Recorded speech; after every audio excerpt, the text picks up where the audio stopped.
Chances are you once owned a pair of these. That's because Toms had the perfect product. Its one-for-one donation model made buying one of its iconic canvas shoes an act of charity. And for a while, that really worked. By 2013, Toms was reportedly making $250 million in sales a year and had donated 10 million pairs of shoes since its launch. Just 1 year later, the company was valued at $625 million. It was a brand that resonated with a lot of especially younger people at the time that were looking for brands that were not sort of traditional corporate kind of brands. Entrepreneur Blake Mycoskie started the company in 2006 because he wanted to give back. Yeah, Blake, not Tom. There was never actually a Tom behind Tom's shoes. The company was originally named Shoes for Tomorrow, then Tomorrow Shoes, and then shortened to Toms. Mycoskie, who you might recognize from season 2 of The Amazing Race, was inspired to start the shoe company after a trip to Argentina. The story goes that Mycoskie wanted to help all the kids he saw without shoes. And while he was there, a shoe design caught his eye, the Alpargata. Comfortable and affordable, the Alpargata is an everyday shoe for many Argentinians. A local shoemaker helped make an updated version for Toms and came up with the buy one, give one model. Soon, the shoe was everywhere. It got some publicity and just grew very rapidly. It had a huge amount of demand at the beginning. Hollywood stars started wearing the shoes, and there's all this buzz around the shoe, and it grew into what it is today.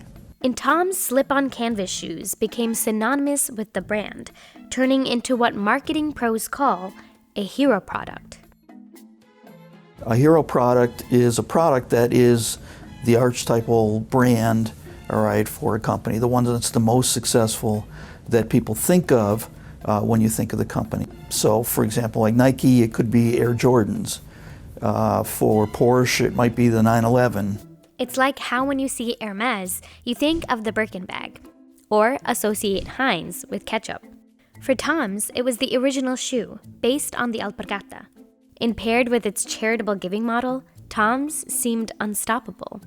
Tom's branding and marketing was very effective because it was one of the first companies that used this buy one, give one kind of philosophy to try to appeal to not only consumers that like good-looking shoes, but also were interested in companies that had some kind of corporate social responsibility angle. People saw its logo and immediately thought of its shoes and its charity work for kids, which could explain why people were willing to spend anywhere from $48 to $78 on a pair of Tom's canvas shoes. But it turns out having a hero product can backfire.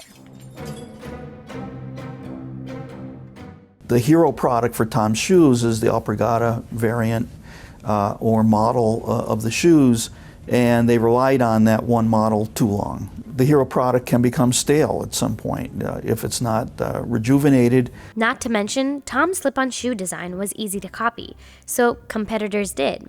And they sold them for much cheaper. Skechers even named its version Bob's and donated 2 pairs of shoes for every pair sold. All this made consumers question whether Tom's was even worth the price. So just as quickly as it had become a staple, Tom's became a fad. Even though Tom's had expanded its product line, people just couldn't see beyond its original canvas shoe. And while Tom's shoe donation program had been innovative and interesting when it launched, it became almost mainstream, copied by so many other brands. People also started questioning whether Tom's shoe donations were actually helping anyone. Tom's had contacted an outside research team about looking into something back in 2010. The research team found that the program actually wasn't that significant. Tom's was really quick to take the results of the study into consideration, so that they talked to us about giving away the shoes as a reward for school attendance, so kids actually feel like they earn them, and they began to develop more alternative kinds of shoes that would last longer. And Toms continued to grow its giving program to be more effective. In 2011, Toms expanded its brand to include sunglasses. Sales from sunglasses went directly to people in developing countries for treatments like cataract surgery. As a person who has pretty high prescription glasses, I can attest to the fact that personally, like a lot of people, that this is a really impactful intervention for many people. Cataract surgery can restore a life. In 2014, Tom started Tom's Roasting Company and said it would donate a week's worth of clean water for every bag of coffee it sold. The next year, Tom's teamed up with anti-bullying organizations with a line of backpacks. But despite all these changes, when most people saw Tom's, they only thought of its original product and program. So Tom's had a hard time growing beyond its hero product, and its sales struggled. The company had a harder time regaining control over its business because it had relied so much on wholesale when it first started out. Doing this had helped Tom's build its brand recognition even faster because its shoes were sold at big department stores like Macy's and Bloomingdale's and even at Whole Foods. But a direct-to-consumer model has a lot of long-term advantages. You have more control over your marketing and inventory, and most importantly, over prices. All this can help you control your profit margins, something that's kind of important when your sales are starting to slump. But instead, Tom's didn't pivot its business model as quickly or strongly as it should have, and its outlook continued to decline in 2019. Tom's had a $300 million loan due in 2020, and credit rating agencies expected it wouldn't be able to pay up. So, is this the end for Tom's? Well, in late 2019, a group of Tom's creditors officially took over the company from Bain Capital and Blake Mankoski in exchange for debt relief. When Business Insider reached out to Tom's, a representative said that, quote, "The new owners support Tom's future growth and are investing $35 million into the company," unquote. So Tom's is definitely looking to rebuild itself. But is there a place for it? Tom's biggest obstacle right now is just the fact that there is so much competition in the shoe business, and some brands have in fact gone bankrupt. I mean, if you look at brands like Rockport, right, which is a well-known brand, take a look at Payless Shoes, which is a retailer. There's just a lot of competition in this market, and very difficult to make a sustainable business. So what should Tom's do? I think the smartest strategy for Tom's right now actually is to focus less on the corporate social responsibility angle and focus more on product.